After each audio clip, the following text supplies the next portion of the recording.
What's up? You got the Boston Trucker with you. You know, I never wake up in the morning thinking I'm going to make a YouTube video. It just kind of happens. Blew an EGR hose on the W900 today, ended up in a Superliner. Now we got a YouTube video. Hope you enjoy.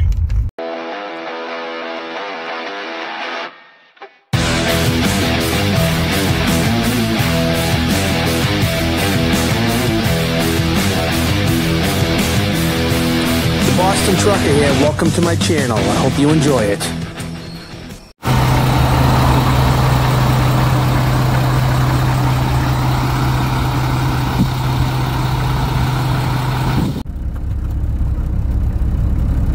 What's going on? Get the Boston Trucker with you. So this video I wanted to clarify a few things because I'm not really good at speaking all the time, and after I make a video and post it and I started reading the comments, I realized I didn't explain myself well. So I wanted to hit a couple points about this Mack Superliner that I missed in a few other videos in the past. So like I said in past videos, this is a Mack 12-speed. You got direct, low, neutral, and reverse. You start out in low, in first gear, and you split to second, split over to third, split it again, fourth, split back to fifth, then split it again, you're in high or direct. Now, where are those other two gears, you ask? And that's what I keep forgetting to explain. Here are the other two gears right here. They call them deep reduction, I guess. I'm not a Mack expert, but they got two super low gears on the dashboard. So you would start out in this one right here in low, and then you would shift up to direct, and then you would start on the stick. So I keep forgetting to explain that. And I know a lot of other people ask me, what's with the blue button?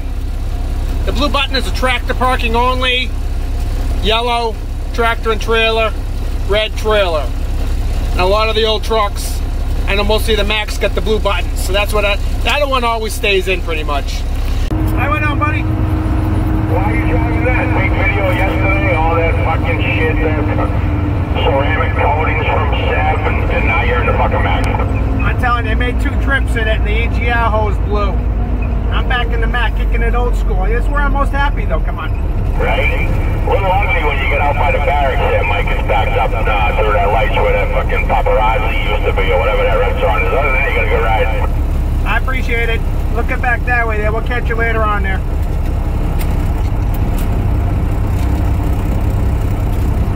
Scott O'Malley from L&L Services, Malden, Massachusetts. All right.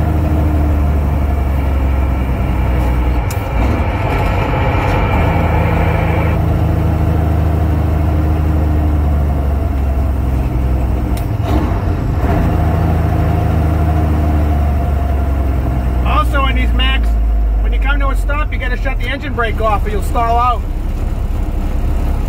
That's something they don't teach you that in driving school, do they? I don't know, I never went to driving school. But I'm told anyways. Watch this. Can you hear that? It's annoying. Alright, let's go.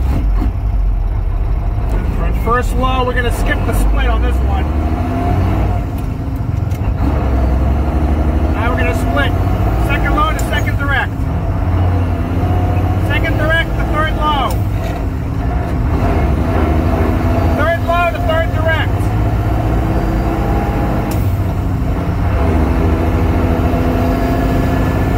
Third direct to fourth low.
first gear. We're gonna take a whole gear.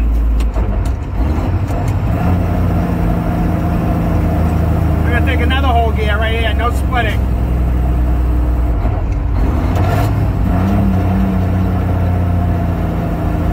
Light's about to turn green right now. Well, we might have to come to a stop.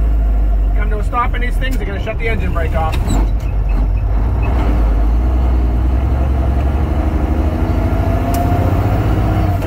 You also don't need to shift with the engine brake on. A lot of guys do.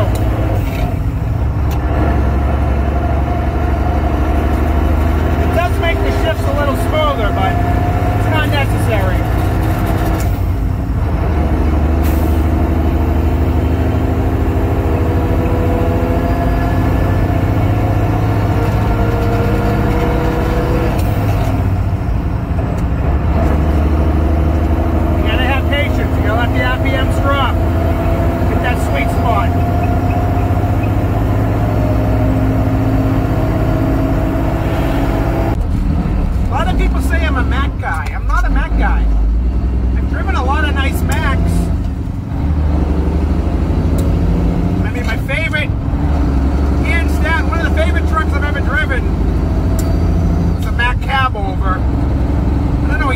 Probably 88, 89 like this truck. Mack Superliner, they call it an MH613. That's one of my favorite trucks of all time, but I'm not a Mack guy. I mean, I did drive a Mack CH Elite 94 Mack. I'm very happy when I'm driving this Mack. Maybe I am a Mack guy, I don't know. I mean, who really cares, really? You can file this under the who gives a shit column. Because up where I'm from in New England, Mack is still king. You know, real Mack people, they're only loyal to Mack. And we're not talking new Macks, we're talking the old school Macks. So I think a Mack guy would drive besides a Mack if they had to was an auto car. In a pinch. Auto cars are pretty badass though. I mean, you know the saying, Mack tough, right? Speaking of Macks, you know, that saying came from, you know, back in the day. Can you imagine when this truck was brand new? It's a 1948 LJ Mack.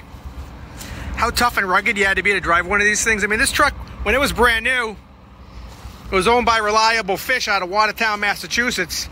It made a daily run down to New York every night. I mean, you couldn't stop back then. You know, it wasn't like it had a reefer trailer. I'm sure it had ice blowing in there, and you had to get down there before that ice melted. No CB radio, no air ride. You communicated with headlights and hand signals. You know, and you were king of the road back then driving one of these badass trucks. So, I mean, guys who grew up with Macks, those guys I would consider, those guys are in the Mack club. I didn't grow up with Mack trucks.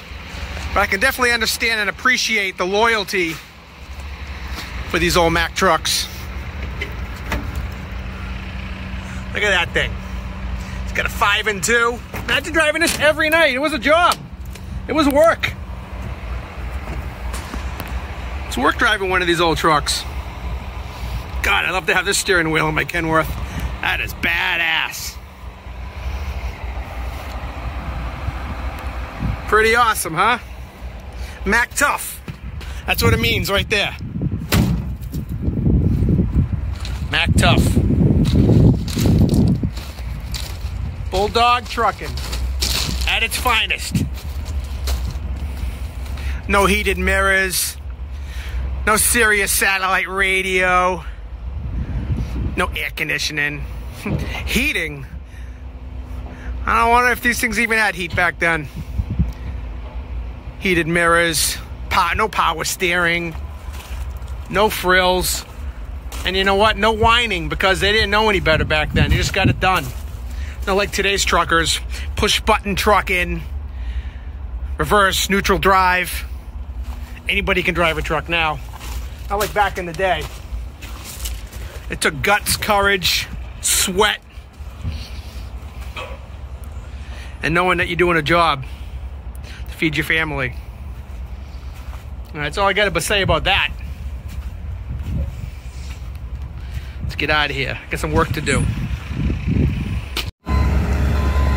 this kid right here, Andrew Solfaro. He grew up in a family, that's all they ran were Mack trucks.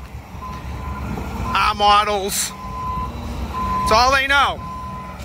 And believe me, if he had his choice right now, he'd be driving an R model Mack. Let's go talk to him.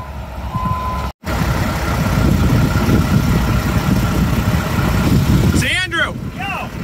I was just telling the people at home that you grew up in a family with Mack trucks. Yeah. What kind of trucks did your family own? What kind of Macks? We had 1973 R model Macks. First year of the tan interior. It was a 5-speed straight stick with a twin stick transmission, but one was for the straight drive and the other one was for a low direction drive. So you guys have had Macks, your dad, your grandfather. Yep. In 1998, my grandfather and my father both bought new trucks at the same time. The Ballard Mack in Whistler. That's incredible. And we actually have pictures of them bought it. Now, my grandfather, his truck lasted him 20 years, just about, until he got rid of it. You know why? Because there's nothing more reliable than a Mack, right? No, but there's also nothing more reliable than an R model either. That's R model, yeah. Superliner and all that. You know, the most underrated transmission on the planet for a Mack truck is a 350 12-speed. It's the most underrated transmission. Just like a Superliner. Just like our. You can't beat it, right? You know why? Them trucks can keep up with trucks like this, trucks like yours, and trucks like that. That's right. All day long. Thanks, dude. Appreciate talking to me.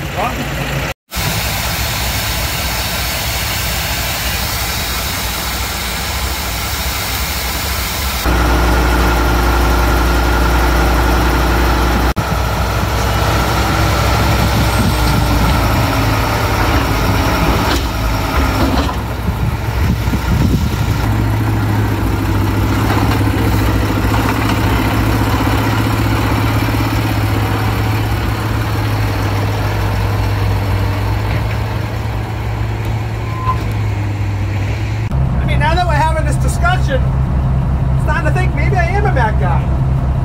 Nah, I'm a Volvo guy.